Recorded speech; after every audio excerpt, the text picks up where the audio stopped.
Unspoken. जो हमारा last मेरी वीडियो थी उसमें हमारा जो एस ब्लॉक एलिमेंट्स का चैप्टर है ना वो कंप्लीट हो गया था, ठीक है।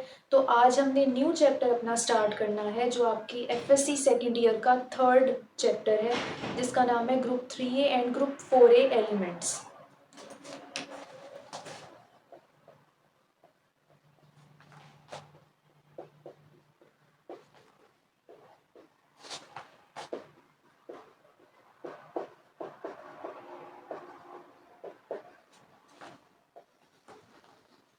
ठीक है, तो हमारे पास जो ग्रुप 3A और ग्रुप 4A एलिमेंट्स है ना, उनमें सबसे पहले जो 3A एलिमेंट्स है ना उनके हवाले से जो है सबसे पहले एक्सप्लेनेशन चैप्टर में दी हुई है, तो हम भी वहां से ही स्टार्ट करते हैं। तो ग्रुप 3A एलिमेंट्स जो है हम वहां से अपना इस चैप्टर को स्टार्ट करेंगे।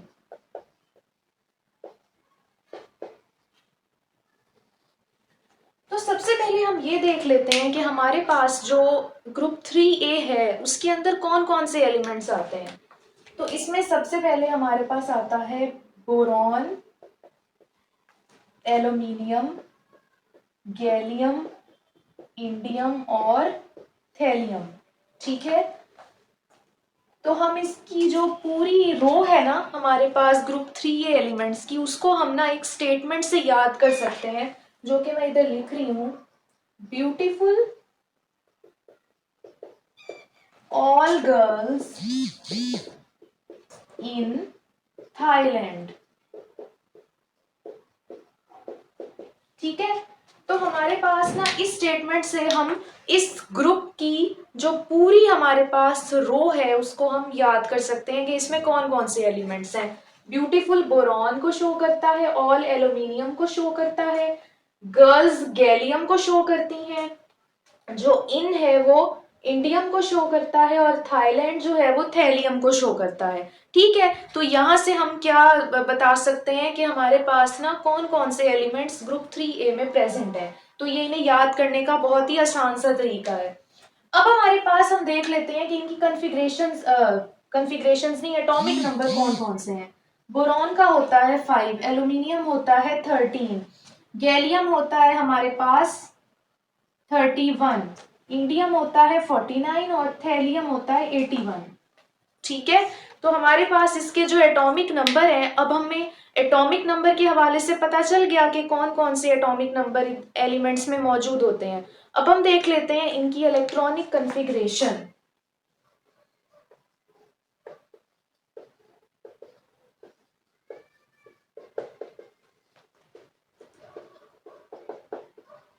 अगर हम इनकी इलेक्ट्रॉनिक कन्फिग्रेशन देखें तो सबसे पहले हम ले लेते हैं बोरॉन को। बोरॉन होता है एटॉमिक नंबर 5 के साथ 1s2 2s2 2p1, ठीक है। इसकी कन्फिग्रेशन यही होगी ना, क्योंकि 5 एटॉमिक नंबर है तो 1s में 2, 2s में 2, 2p में 1, तो टोटल 5 इलेक्ट्रॉन्स। तो इसकी आउटर मोस्ट शेल की कन्फिग्रेशन क्या है, 2s2 2p1, ठीक है। नेक्स्ट अगर हम एल्यूमिनियम की बात करें 13, तो हमारे पास आ जाएगा 1s2 2s2 2p6,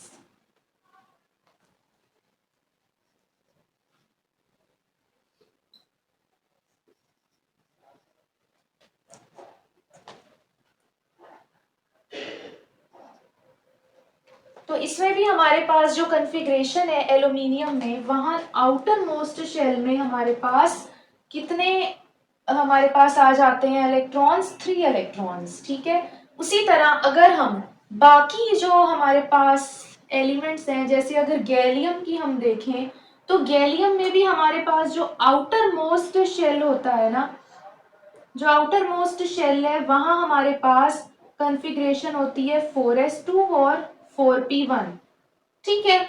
तो हमारे पास जो है, तो हमारे पास क्या है कि आउटर मोस्ट शेल में कितने कितने इलेक्ट्रॉन्स आ रहे हैं, 3 electrons.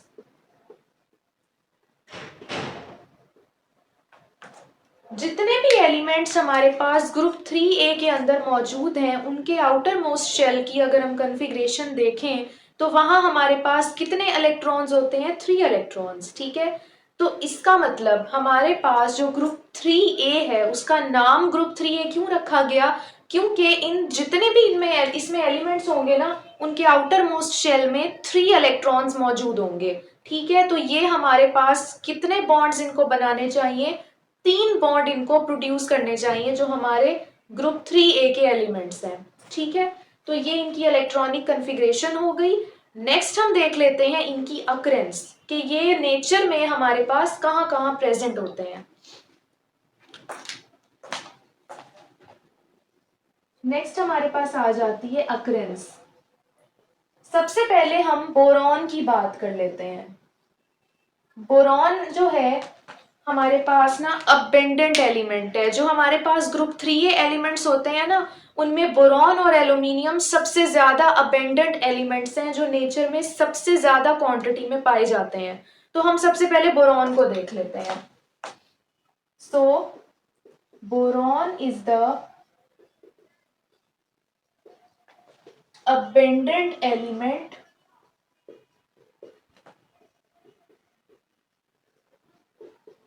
of this group.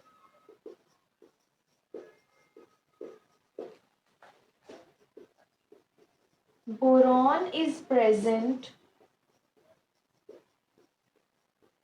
in soils and is essential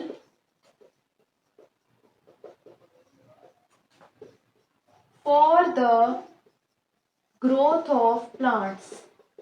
हमारे पास जो बोरॉन होता है ना वो सॉइल में पाया जाता है और ये ग्रोथ ऑफ प्लांट्स में बहुत हेल्पफुल होता है। नेक्स्ट हमारे पास है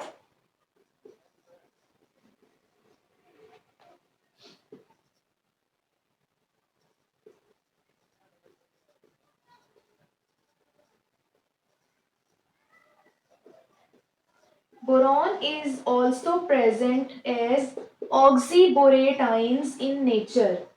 बोरॉन जो होता है ना वो ज्यादातर हमें ऑक्सीबोरेट आयंस की फॉर्म में मिलेगा। अगर बोरॉन ऑक्सीजन के साथ कंबाइन होके कंपाउंड्स बनाता है ना, तो उसे ऑक्सीबोरेट कंपाउंड्स कहा जाता है। तो उनके जो आयंस प्रोड्यूस होते हैं उन्हें ऑक्सीबोरेट आयंस कहते हैं। तो बोरॉन जो होता है ना वो नेचर में ज्यादातर देखा गया है कि बोरॉन ऑक्सीजन के साथ मिलके कंपाउंड्स बनाता है और उन्हीं की फॉर्म में वो नेचर में प्रेजेंट है, ठीक है। नेक्स्ट हमारे पास क्या है कि boron also occurs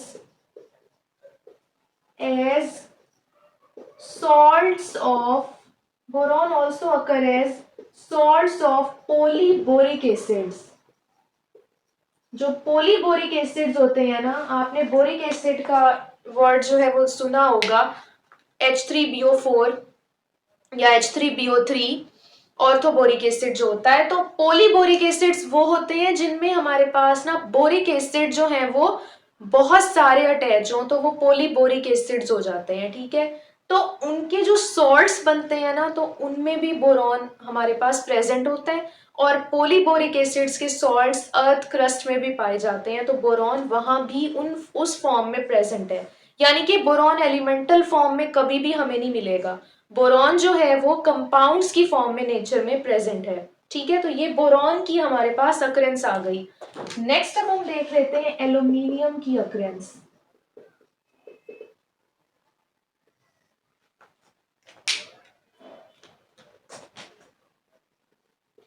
Aluminium is the third most abundant element in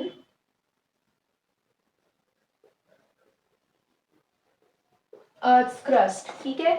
aluminium हमारे पास थर्ड मोस्ट अबेंडेंट एलिमेंट है अर्थ के क्रस्ट में। इट इज यूजुअली प्रेजेंट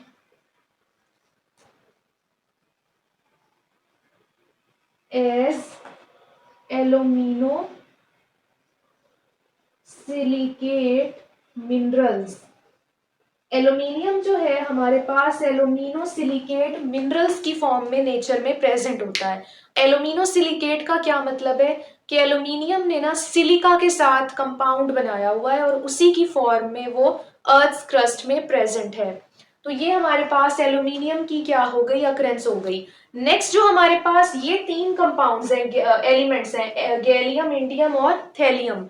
ये नेचर में ना बहुत रेयर पाए जाते हैं, ठीक है। और ये नेचर में ना हमें इस तरह भी नहीं मिलते जैसे कंपाउंड्स की फॉर्म में बोरॉन और एल्यूमिनियम मिल रहे हैं।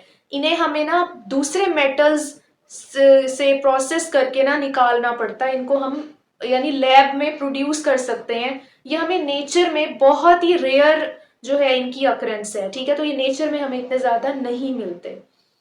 तो ये आपके पास हो गई 3A एलिमेंट्स की अक्रेंस। नेक्स्ट हम देख लेते हैं हमारे पास जिस तरह हमने एस ब्लॉक एलिमेंट्स में ना लिथियम और बेरिलियम का पीक्यूलर बिहेवियर पढ़ा था, इस ग्रुप में भी एक ऐसा एलिमेंट मौजूद है जो बाकी दूसरे एलिमेंट्स के मुकाबले में ना पीक्यूलर बिहेवियर शो करता है। तो उसको हम स्टडी कर लेते हैं।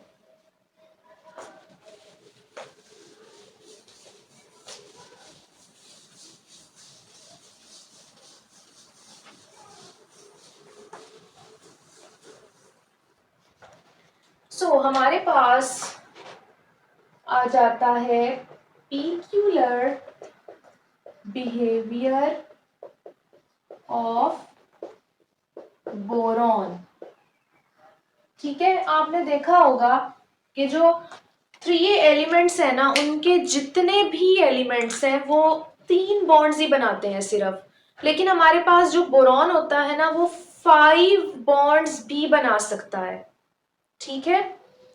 तो हमारे पास बोरॉन का ये पीक्यूलर बिहेवियर क्यों आता है, ठीक है।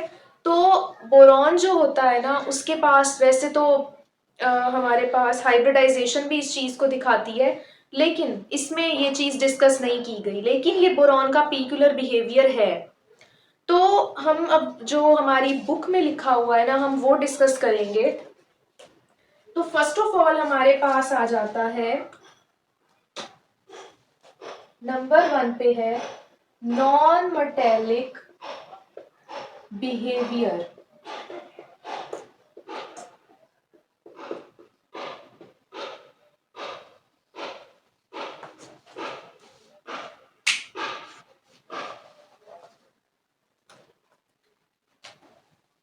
Unlike other elements of the group, boron is non-metallic in nature। हमारे पास जो बोरॉन है ना वो नॉन मेटेलिक है नेचर में, जबकि बाकी जो एलिमेंट्स है ना वो मेटेलिक नेचर के हैं, लेकिन हमारे पास जो बोरॉन है ना वो नॉन मेटेलिक बिहेवियर शो करता है। नेक्स्ट हमारे पास सेकंड इसका पीक्यूलर बिहेवियर है less than 4 electrons.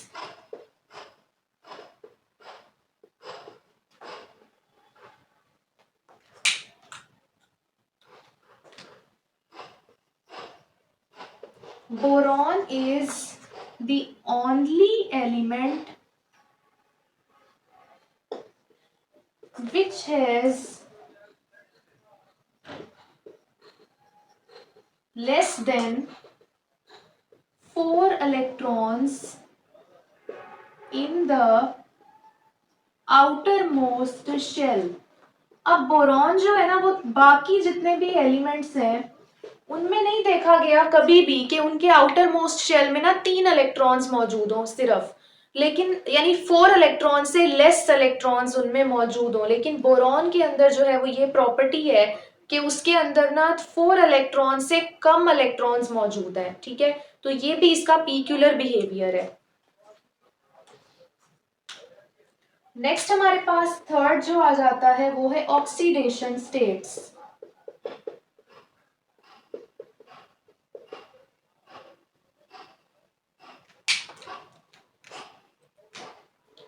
Boron usually shows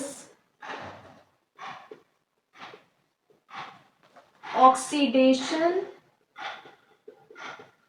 states of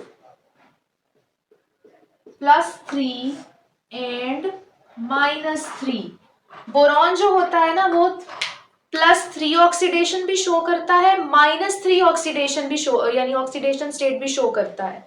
तो ये भी क्या है, इसका पीक्यूलर बिहेवियर है कि हमने आज तक जितने भी एलिमेंट्स देखे हैं वो या तो प्लस में शो करते हैं ऑक्सीडेशन स्टेट्स या माइनस में शो करते हैं, ठीक है, या वो मेटल होते हैं या वो नॉन मेटल। तो बोरॉन जो है ना वो +3 भी शो कर रहा है, -3 भी शो कर रहा है, तो ये इसका पीक्यूलर बिहेवियर है।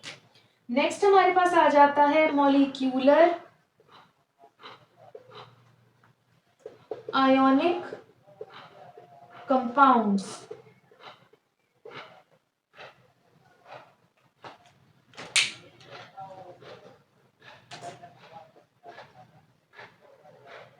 Boron readily forms molecular ionic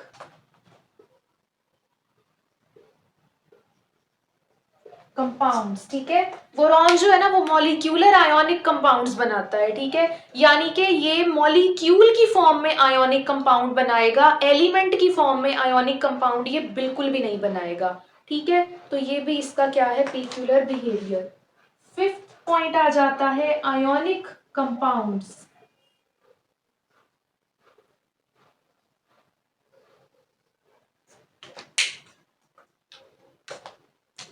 boron does not form ionic compounds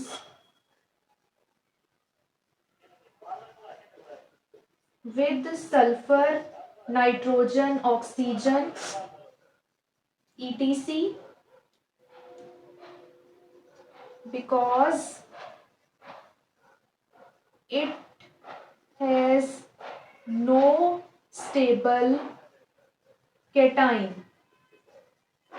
boron जो है वो हमारे पास ना सल्फर, नाइट्रोजन, ऑक्सीजन इनके साथ ना कभी भी आयोनिक कंपाउंड्स नहीं प्रोड्यूस करता, क्योंकि हमारे पास जो बोरॉन है ना जब वो केटाइन प्रोड्यूस करता है ना तो उसका केटाइन काफी ज्यादा अनस्टेबल होता है, क्योंकि बोरॉन क्या है, एक नॉन मेटल है। तो नॉन मेटल्स जो है ना वो एनाइन अच्छे बनाते हैं, वो केटाइंस अच्छे नहीं बना सकते, ठीक है, ये तो आपको पता ही होगा। इसलिए जो बोरॉन है ना वो एक अनस्टेबल कैटाइन प्रोड्यूस करता है, जिसकी वजह से वो ना तो सल्फर, ना नाइट्रोजन, ना ऑक्सीजन के साथ रिएक्ट कर सकता है, ठीक है। तो ये हमारे पास ना बोरॉन का पीक्यूलर बिहेवियर आ गया कि बोरॉन हमारे पास जो है वो पीक्यूलर बिहेवियर किन प्रॉपर्टीज की वजह से शो करता है, ठीक है। तो बोरॉन जो है वो आयोनिक कंपाउंड्स नहीं प्रोड्यूस करेगा बल्कि कोवेलेंट कंपाउंड्स बनाएगा, ठीक है। आपने भी जो बोरॉन के कंपाउंड्स है ना या उसके रिएक्शंस हैं उनमें ये देखा होगा कि आपके पास बोरॉन जो है ना वो कोवेलेंट कंपाउंड प्रोड्यूस कर रहा है, वो कभी भी आयोनिक कंपाउंड प्रोड्यूस नहीं करेगा। बहुत रेयर केस होगा जब वो मॉलिक्यूलर आयोनिक कंपाउंड बनाएगा, ठीक है। तो ये आपके पास हो गई इसकी पीक्यूलर बिहेवियर की एक्सप्लेनेशन। नेक्स्ट हम चलते हैं अपने ओर्स की तरफ। आपको पता है कि हमारे पास ना जो बोरॉन और एल्यूमिनियम है अबेंडेंट एलिमेंट्स हैं ग्रुप 3A के, तो इनके मिनरल ओर्स भी हमारे पास अर्थ क्रस्ट में पाए जाते हैं। तो अब हम उनको डिस्कस कर लेते हैं।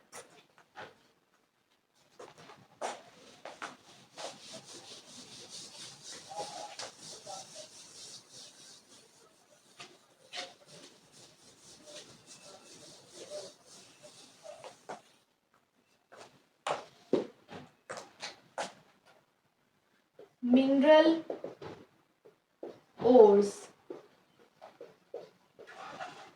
तो सबसे पहले हमारे पास आ जाएंगे एल्यूमिनियम के ओर्स, ठीक है। तो एल्यूमिनियम के हमारे पास कौन कौन से ओर्स होते हैं, सबसे पहले आ जाता है फेल्ड्स्पार।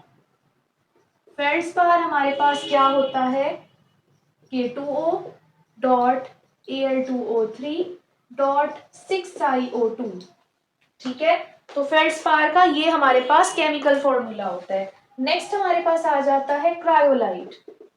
क्रायोलाइट हमारे पास होता है Na3Al F6, यानी कि क्रायोलाइट में एल्यूमिनियम के साथ 6 फ्लोरीन्स मौजूद है और 3 सोडियम के एटम्स मौजूद है। नेक्स्ट हमारे पास आ जाता है बॉक्साइट। बॉक्साइट हमारे पास होता है Al2O3 डॉट 2H2O। ठीक है, इसे हम बॉक्साइट कहते हैं। नेक्स्ट आ जाता है गिब्साइट। गिब्साइट हमारे पास होता है Al2O3 डॉट H2O। ठीक है, नेक्स्ट हमारे पास आ जाता है कोरेंडम। कोरेंडम हमारे पास ना खाली Al2O3 होता है। ठीक है, नेक्स्ट हमारे पास आ जाता है कायोलिन क्ले। कायोलिन क्ले हमारे पास होती है Al2O3 डॉट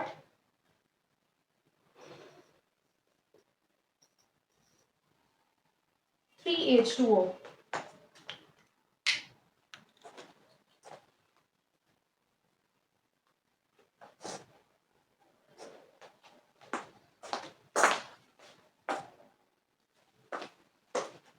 ओके, आपके पास जो कायोलिन है ना, कायोलिन क्ले, वो आपके पास होती है Al2O3 dot 2SiO2 dot 2H2O। ठीक है, और आपके पास जो गिब्साइट है ना वो 3H2O होता है। ठीक है, नेक्स्ट हमारे पास आ जाता है डायस्पोर। डायस्पोर हमारे पास होता है Al2O3 डॉट H2O। ठीक है, नेक्स्ट आ जाता है हमारे पास मीका।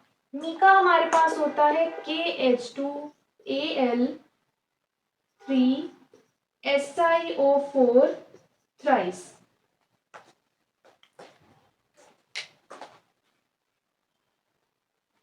तो ये हमारे पास जो है एल्यूमिनियम के ओर्स आ गए, मिनरल ओर्स। नेक्स्ट हमारे पास आ जाते हैं बोरॉन के मिनरल ओर्स। तो बोरॉन के हमारे पास कौन कौन से मिनरल ओर्स हैं? सबसे पहले आ जाता है बोरेक्स, जो कि होता है Na2B4O7 डॉट 10H2O। ठीक है, नेक्स्ट आ जाता है कॉलीमनाइट। कॉलीमनाइट होता है Ca4B6O11 डॉट 5H2O। ठीक है, Ca2B6O11 डॉट 5H2O। नेक्स्ट आ जाता है हमारे पास ऑर्थो बोरिक एसिड, जो कि होता है हमारे पास H3BO3। तो ये हमारे पास क्या है, बोरॉन के मिनरल ओर्स हैं। तो आपके पास आज मैंने सिर्फ इंट्रोडक्शन पढ़ाया है ग्रुप 3 ये एलिमेंट्स का। ठीक है, जो नेक्स्ट आपके पास टॉपिक है ना, जो नेक्स्ट वीडियो आएगी ना, उसमें मैं वो डिस्कस करूंगी। मुझे अभी उसका नेम नहीं याद कि कौन सा टॉपिक है। तो मुझे उम्मीद है कि आपको मेरी वीडियो बहुत अच्छी लगी होगी। मेरे चैनल को ज़रूर सब्सक्राइब करें और मेरी वीडियोस को लाइक और शेयर भी लाजमी करें, और कमेंट सेक्शन में मुझे बताएं कि आपको और कौन कौन सी वीडियोस चाहिए और आपको मेरी वीडियोस कैसी लग रही हैं। ठीक है, तब तक के लिए अल्लाह हाफिज़।